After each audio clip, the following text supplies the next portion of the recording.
Good evening, ladies and gentlemen. It's time once again for the Midweek War. And we are here to talk about WWE NXT, the go-home show to take over respect. I am Mad Mike. You all know me. I'm Mad Mike 4883 on the Twitters. And with me is the voice of Inspire Pro Wrestling, Eamon Paton. How are you, sir? Hello, I'm excited to be here. Excited to talk mainly about NXT this week. Yeah, I'm very excited. All right, so we gotta get into this because this is a good show. I thought this was a great go home show. Fantastic go home show. Eamon, what would your one word for NXT be this week? I was gonna say mixing it up, but that's 3 words. Yes. Diversity.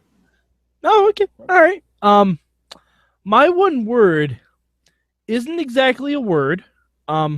It's more of an expression. And the expression is this. That's amazing. That's amazing. I swear to God. Oh, I can't wait to talk about it. So good. So good. All right. Eamon, what was your good for this week? My good for this week is it's kind of cheating because it's twofold, but it was the 2 matches this week featuring our indie darlings, Johnny Gargano and Tommaso Ciampa. I'm glad they're doing some more stuff with them after the tag tournament, and I think they paired them perfectly in this match with Gargano and Crew against Apollo Crews and Ciampa against Tyler Breeze. Both were really great matches. Oh my God, that Ciampa and Breeze match! I loved it. They beat the fuck out of each other. And even the Gargano Cruz match, I love that they played up the fact that they were friends and they wrestled along the indies, because they actually did, because they were both in Dragon Gate together. That's such a cool, and it's something I think NXT is doing different. I don't think you would see hey, we're gonna bring in these 2 guys that you've probably never heard of, but are big names on the independents, and actually put them in competitive matches with people. It's so cool and different and interesting. Yeah, I mean, that's the great thing about, some crowds in Florida. When Tommaso Ciampa shows up, they actually, chant for him and recognize who he is. Then there are other crowds in Florida, which we'll get to later. But yeah, I thought it was kind of cool the way that Gargano and Cruz, did they even really punch each other? It was just a lot of really. a lot of mat wrestling and strikes and stuff. Yeah, definitely. It was a lot of that, and I think it really was good for Cruz. I feel like he was sort of not he wasn't getting unwatchable or anything like that, but he kind of got into that formula of 3-minute I'm going to do all my spots match kind of thing. Mm-hmm. But he actually got to wrestle. People got to see him actually wrestle a bit more and have a bit more of a competitive match, which he can do. And yeah, it was really fantastic. And yeah, I can't, like you said, I can't say enough good things about Breeze versus Ciampa. I love that match so much. Yeah, it was just really fantastic. All right. I'm gonna go with my good. It's the Bayley and Sasha video package. It's really great. Oh my God! I can't wait for Takeover. The package they're gonna have in front of that, if they combine the Takeover Brooklyn and the one they're gonna do for this one, it's gonna be ridiculous. But they were doing Rocky training montages and shit. They did this the old school Brett and Shawn Iron Man training. Yeah. And it brought him, they depicted much more of an intense attitude to this match as opposed to the previous match. The high-paced music and all the stuff that they were doing, working out and stuff like that. It really made this feel like a different match going into it. Oh, yeah. It took Bayley out of her character, too, which is much needed. Not that we don't love Bayley's character, obviously, but there's a person behind it who's also an athlete. Yeah. And they really did a good job of depicting that. Yeah, it was really fantastic. Oh man, that match is gonna be ridiculous. You know what the funny thing is though? If you watch the Brooklyn match, the match they're gonna have at next week is only gonna be about 8 minutes longer, maybe. Yeah. I mean, they had a long fucking match in Brooklyn. Yeah. I think that it's gonna have a different gravitas toward it, though.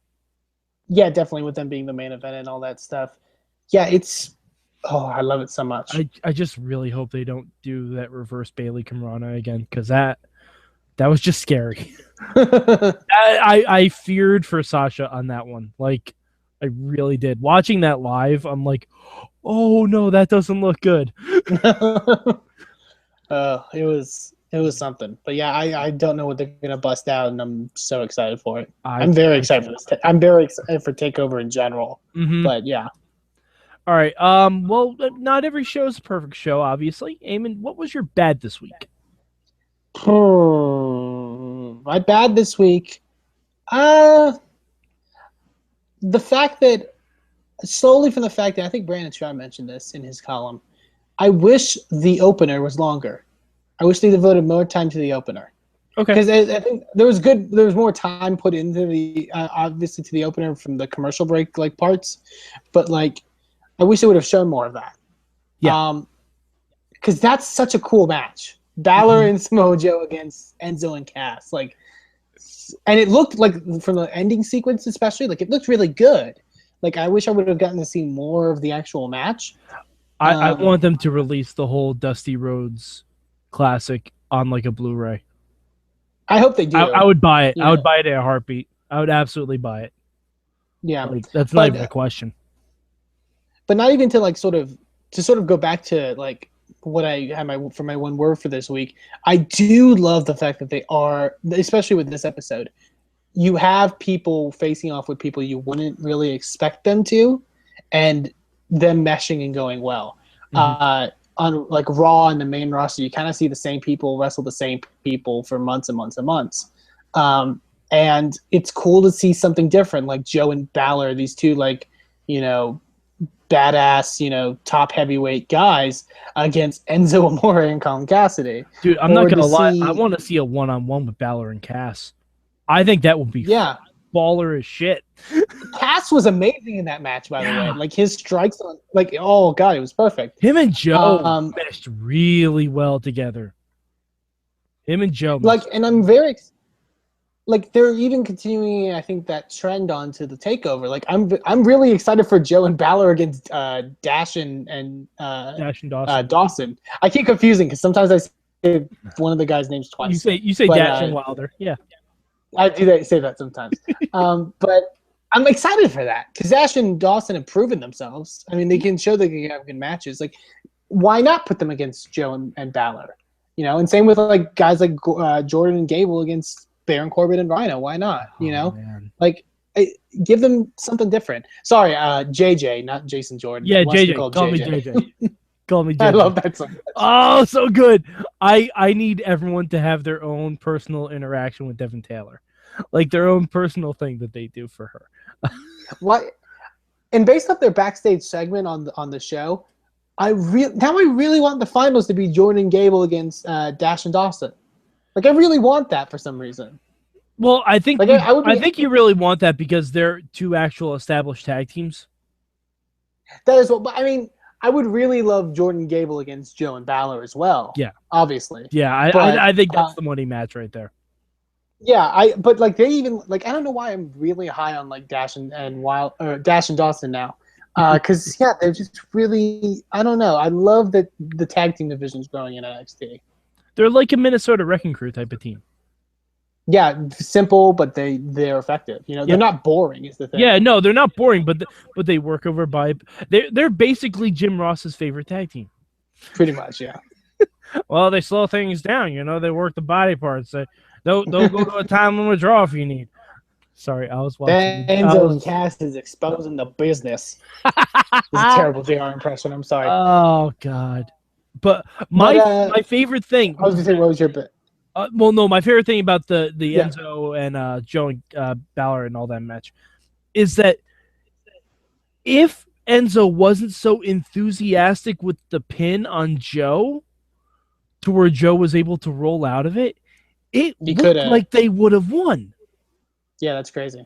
Like I love that because like it was kind of like the pin that Neville did on Rollins. Where he hooked him too far and yeah. Like, because the only reason Joe was able to roll through and pick Enzo up was because Enzo hit the air Enzo clean, right where he needed to be, and was just hooking so much because it's Samoa Joe. Right. It was really, really good. It was such an intelligent match. And I loved it a lot. And it made Enzo and Cass look good in the loss, which is really important. Yeah. I mean, I don't know if they looked good, but they didn't look garbage. Yeah. They didn't look wasted. Yeah. My bad, and I will explain this, was the Asuka training video. Okay. Not the package that they showed, but her punching the heavy bag. Uh-huh. Her punching the heavy... Like, I thought that Dana and Emma were watching that video that they showed of all of her stuff in Japan. Which is one of my favorite videos. Oh my God. It's so good. It's such an accurate description of Kana. Yeah. Like, it's really on point. Yeah, like, I thought that's what they were watching. And then again, it might have been what they were actually watching. But to show her with the heavy bag, I'm like, that doesn't look nearly as devastating. Because I can hit a heavy bag and it's going to make that sound. Well, I think they're like playing up her intense. I get like her intense sort of like, repeated strikes and stuff like that. I guess is what they're kind of playing. Oh no, and I get that too. But if you're gonna do something like that, like Eamon, have you seen Captain America? Yes. Okay, or Avengers. There's a scene in the Avengers yeah. where Captain America is hitting the bag and he hits it so hard it flies off. Yeah. If you're gonna do that, do something like that and go the full 9 with it. Or like have there be a free rip in there and she causes a rip in the bag or something like that. Like, yeah. Like have it look really, really violent. Yeah, I do agree that I feel like it would have been better if they showed the video that they played because it's just so intense and crazy. Oh yeah, because the video was amazing. The video is exactly what I think they actually were watching. Did you also notice? And I feel like I don't know if I liked it or not. Like I don't feel like I hated it, but when they cut to William Regal with Dana and Emma in his office, like he addresses the camera and is like, "Oh, hello there." I found that so weird. I love it. Hey, but you know what? If Bill Regal just says hi to us, I'm okay with that. But because we're so used to in those scenes just being like, "Oh, the camera's not there." You know what I mean? Like you know what I mean? Like we're supposed to act like it's not there. But for Regal to just like point blank look in the camera and address the people watching was so weird to me. I couldn't tell if I loved it or not. I feel like I did, but yeah. I mean, it's William Regal. It's difficult not to love something William Regal does. Yeah. All right. Eamon, what would you change this week? My only change this week, and they were kind of played at what I said in the bad. Give more time to the Joe, Balor, Enzo, and Cass match. I would say by cutting the women's tag because it wasn't necessary. Like we already had the segment with Emma and Dana, so I don't feel like we needed a tag match with them. Mm-hmm. Especially after the botch by Peyton Royce, I feel like they could have cut that match. You know what I mean? Yeah. I mean, I understand they want to establish Peyton and Billy Kay. Billy Kay, but I don't know. That didn't like. It played up that Emma and Dana were kind of distracted by what they saw. Yeah. So I think that's why they kept it in. But I don't know. I mean, you could have just had a one-on-one match and do the same thing. That's true. I will say this, and I don't know if I got to mention this from the last time I was, because I don't know if I was on from last time I was at the NXT house show in San Antonio. Dana Brooke is improving, and it's noticeable. I think it's very interesting that they went with her against Asuka at the show. Because I think the instinct, everyone's like, oh, they're going to do Asuka versus Emma. Because that was the established person. I think it's smart. Because I feel like that's the great thing about NXT is that they notice when people are improving and they'll give them more opportunities like that. Because I think it was... Because originally for that San Antonio house show, it was just supposed to be Emma versus Bayley. And apparently Dana did so good on the Austin show that they put her in the match as and made it a triple threat. Oh, that's awesome. Which, at least I assume. Yeah. But like, I love that concept that like the people who do well get rewarded. Mm-hmm. I'm glad Dana Brooke is improving. I feel like people like Carmella too are improving really well. Much more than Eva Marie. Well, but Eva is getting there. I truly believe that she's getting there slower, but she's getting there. I think. Yeah, and I'm not going to doubt her or anything like that, but I do feel like Dana and Carmella have potential to, to actually sort of become, on the level of the talents before them, and with Alexa Bliss as well. I feel like the NXT Women's Division is in a good spot. From what people sort of predicted when Charlotte, Becky, and Sasha especially left. Didn't they sign Athena too?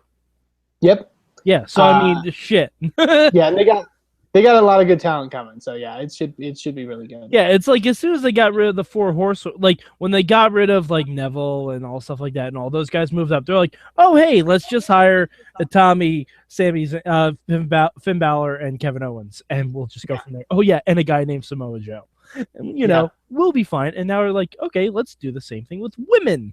Hi Kana, hi Athena. I'm just also really glad that the developmental talent's like breaking out too. You know what I mean? Like I'm glad like the Dash and Dawson and guys like that are turning heads. Yeah. I think that shows. I think people kind of criticize NXT and Triple H for like one of the talking points is, oh, you've never really built any stars. You kind of just took guys from the indies and made your own indie. But I do feel like they are building some stars. Yeah, I do feel like they're building their own indie better than Jeff Jarrett is. That's true. I'm just saying, because that's what Jarrett's trying to do too. And again, it's a good model. It's NXT's model essentially, but yeah, NXT's doing it way better. My change this week, goes to Tyler Breeze. I love that he broke out a new finish. I love the finish that he broke out. But I want to change the name. Why? No. Eamon. I want to change the name from the Unprettier to the I'm Prettier. Okay, that's fair. But yes. No, because that is Tyler Breeze's entire gimmick. And he can scream it as he's hooking the arms before he drops you. That's very true. All I want to say is that the fact that they gave him that move is so brilliant. And the fact I'm so happy. Although the fact that it took them this long to do that is kind of stupid. Well, it makes perfect sense. I also love the fact that his three calling cards, his three big moves, all target the opponent's face. Yes. The supermodel kick, the beauty shot, and this now. I love that so much. Yeah, it's just the little things like that really get me going. Yeah. Well, I honestly think Tyler Breeze is the next one to get called up.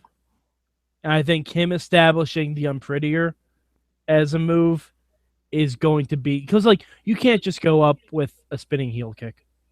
You can't. I mean, you love the beauty shot, but you can't do it. It's like when Bo Dallas went up with the Bo Dog.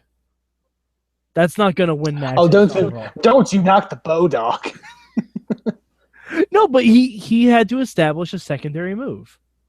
And it makes sense.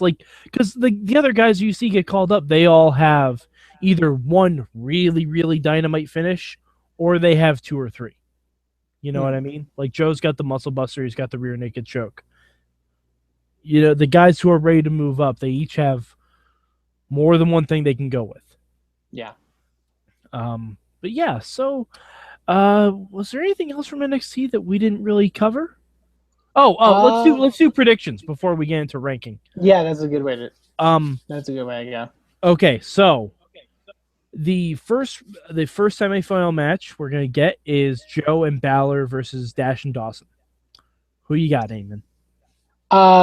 Even though I kind of mentioned before, what I would have loved to see with that match, I'm going to go with Joe and Balor. I think that the heavyweight champion and the top contender for that title is not going to lose to Dash and Dawson.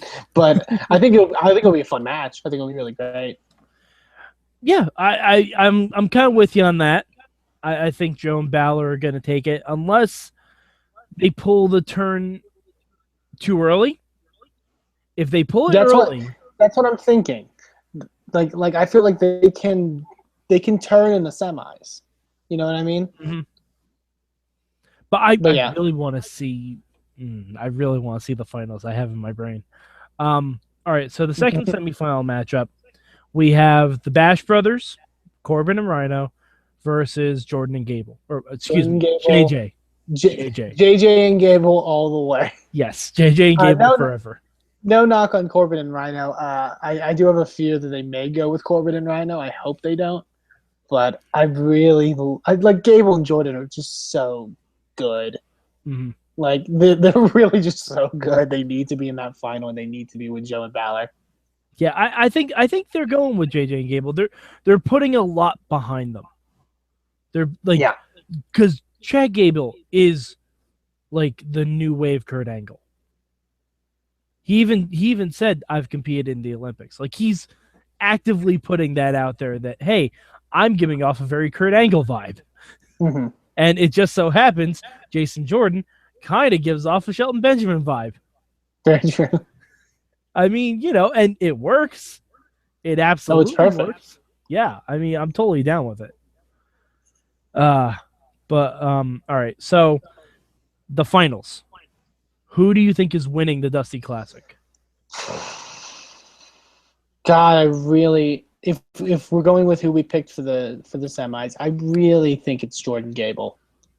I think the turn with Joe and Balor is obvious. Like, it's not a bad thing. It's smart, but like, it is clear that that's the next program they're doing for the NXT title. I think this would be a huge boost for Jordan and Gable. Like, they would really, turn heads by beating Finn Balor and Samoa Joe.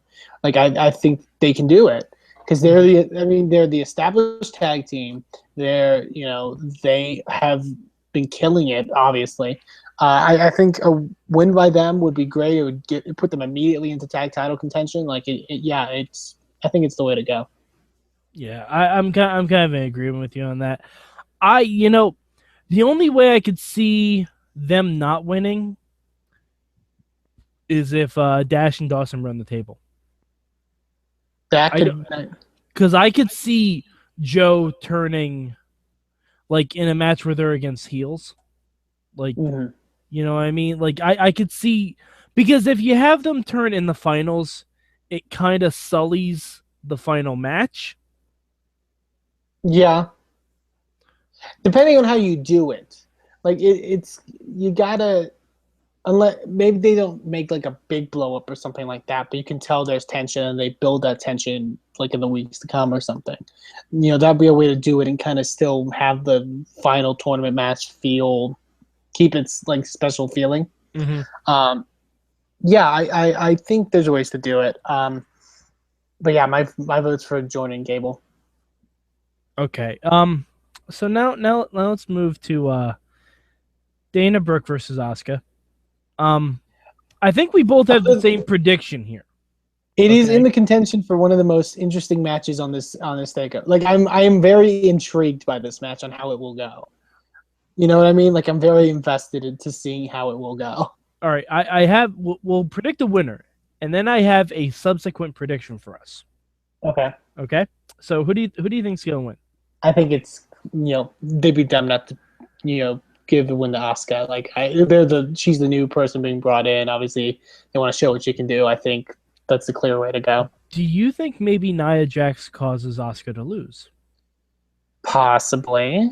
Because they've been pushing Nia Jax longer than they've been pushing Asuka. That's true. And Dana Brooke sneaking out a win against Asuka is probably the ultimate heel move. Mm-hmm. And especially they've been saying that Nia Jax can disarm you with a smile. Asuka's whole gimmick has been the sly smile. I love that in the concept of how much heel heat it will get Dana Brooke. Mm-hmm. It'll get her so much heel heat. Mm-hmm. And I love that so much now. And I kind of want to see that happen. But yeah, I'm gonna be safe and go with Asuka for the match. All right, yeah, I'm gonna go Asuka too. Basically, I just think Dana's gonna get her face kicked in, but I'm going to set the number at 7. Okay, Eamon? Okay. Higher or lower? How many times Dana gets kicked right in the face? I would say kicks specifically to the face. Yes, I would say right lower. In the face. Lower. Okay. I would say maybe like a 5. Okay. I think I'm gonna go higher. I'm not sure why. I've never seen a Kana match. I've only seen highlights, but lady likes to kick. Yes, she does. Yes. But that's just gonna be so much fun. I kind of hope they open the card with it. They do. I think I'm predicting they'll start with the semifinal matches, but yeah, they'd be fun. It'd be a great way to open. Imagine if they open and close a pay-per-view with a Divas match. That'd be kind of good. That would be amazing. That would be amazing. Or put it in the co-main event. Well, no, I think the co-main event has to be the finals. That makes sense. Yeah. That makes sense. No, I understand. Especially if the NXT champion happens to be in the finals. That's true. It's weird. Like, from the science point, obviously, Balor's in the tag matches, obviously, and you get the women's matches, the main event. No vaudevillains on this show, it seems, which I think is interesting. It's unfortunate too. Yeah. Although I wouldn't mind seeing maybe vaudevillains versus Ciampa and Gargano. That could be fun. I'd be okay with it. Yeah, you never know, but yeah. Yeah, because I mean, as of right now, there's 3, 4. I guess there's 6 matches. Yeah, there's 6 matches. They could add a 7. Yeah. All right. So Breeze and Cruz. Who you got? I'm saying Cruz takes it. Okay. From the fact that I really think they're playing to the fact that Breeze can't win on the big stage. I think they're really, really playing that up. Okay. And I think either that or Breeze does something different that gives him the win. But I'm leaning more towards Cruz winning. I think it'll be phenomenal. But yeah. Mm-hmm. I think I'm actually gonna say Tyler. I think, you think it's time? Cruz has to lose eventually. Right. Why not to Tyler?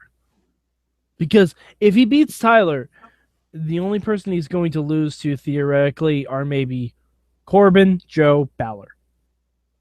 Yeah. That's it. So why not Tyler? Prolong the feud. You could have it be like the and not to say WWE be ripping off Ring of Honor again, but you could have it be like the Cedric Alexander and Moose feud. Mm-hmm. Like you can, because Moose was a guy that was undefeated. Yeah, big, strong, powerful guy, undefeated. And I would have no problem extending this feud. You know what I mean? Like I feel like those guys are going to just have some phenomenal matches. But yeah, because they don't really have a feud yet. It's just Regal booked a match and Tyler was whatever about it. Yeah. I mean, that's pretty much been the whole feud. But if Tyler, clocks Moose with his selfie stick or something like that, which I'm still shocked he's never used in a fight. Yeah. I think you could prolong it. I think it'd be good. Yeah. I would be totally cool with that. But yeah. Okay. Now, Eamon, we got the main event. The 30-minute Iron Woman match. Sasha and Bayley. Who you got? I'm going Bayley. I think the winner is kind of clear if you just because of how WWE runs, you know what I mean? With Sasha being on the main roster, but I'm still just as excited for it. I say Bayley wins, and I think Bayley wins 1-0. Ooh, you're going 1-0? I think they pull I think either there's only one fall, or they pull the Shawn Michaels and extend it. Oh, all right. They could do that too, because that's the beauty of the network, is that they can do overtime. Which sucks because that is a BS rule. and it was a BS rule of WrestleMania 12 because if there's a draw, the champion retains. But the only reason that they had overtime was a lot of people forget this because I know you obviously didn't watch it live, but I remember it. There was something that had happened a couple of Raws beforehand, and Roddy Piper said that there will be a winner. Yeah. There must be a winner. So I think they even hinted at overtime on like a Raw or two before that. So that's fair then. So like even though, you know, the character of Bret Hart said that was bullshit and that the ties should go to the champion, they did say that there would be a winner, and a draw is not a winner. So, you know, they did plant that seed. They haven't done that on NXT. Yeah. So I don't know, like, but you could see the NXT crowd chanting 5 more minutes. Oh yeah, and they'd give it to them. Easily, yeah. But yeah, I do think either that or it's one fall. Like I feel like there's gonna be so many near falls, and they're gonna be keeping up with one another, and Bayley gets the one decisive fall. See, I can see Sasha going the heel route. Like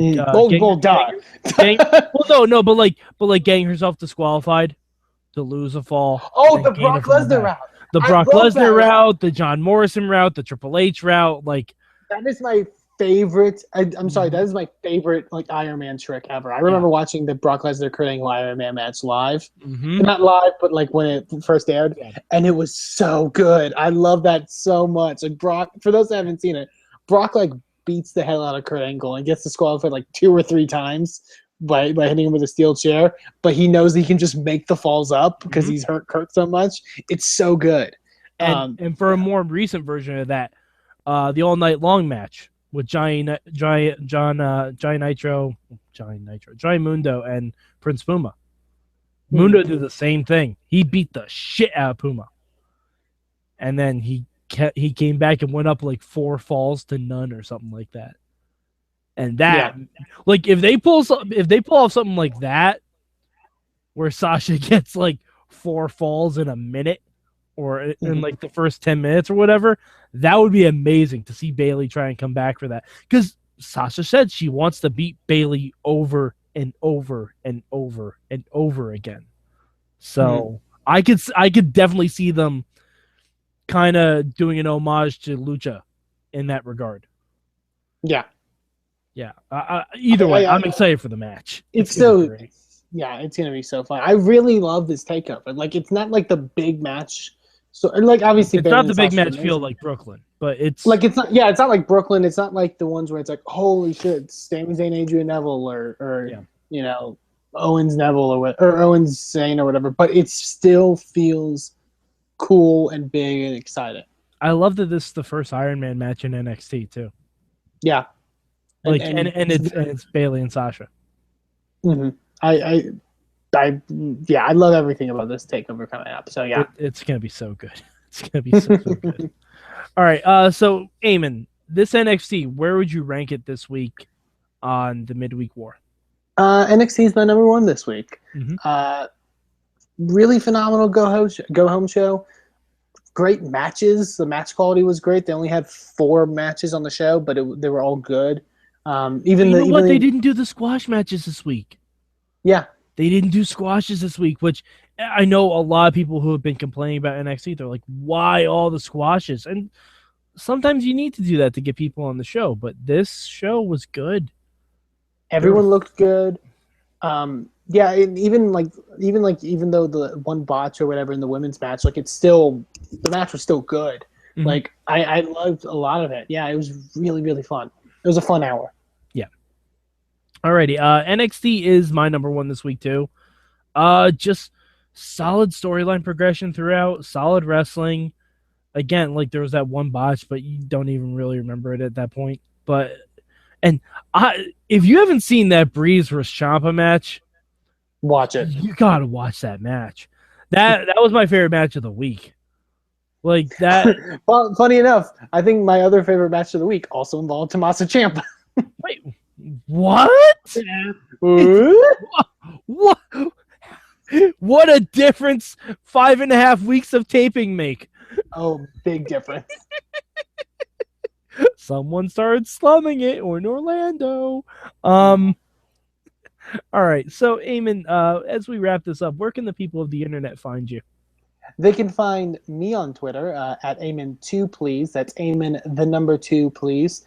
And you can also check out Inspire Pro Wrestling at Inspire Pro Res. Go check us all the stuff we're doing. We're doing a tag team tournament of our own, so on November 1st. So I believe it's Tagcade. Tagcade with 2 G's because we're nerdy. Yeah, it should be fun. I love that name. I saw that poster. I'm like, I see what you did there. I see what you did there. And you can find me at MadMike4883 on the Twitter machine. Also, go to the WrestlingMayhemShow.com YouTube page. Jen Carlins and I did a season wrap-up on Total Divas where we talk about a whole lot of things. And who would you rather fuck, John Cena or Dolph Ziggler? We break it down for you. I'll give you a hint. I made it rain. Oh, my God. I made it rain. I'm not even going to lie. All right. So for Eamon to Please, for Eamon Paton, I'm Mad Mike, and this has been your Midweek War.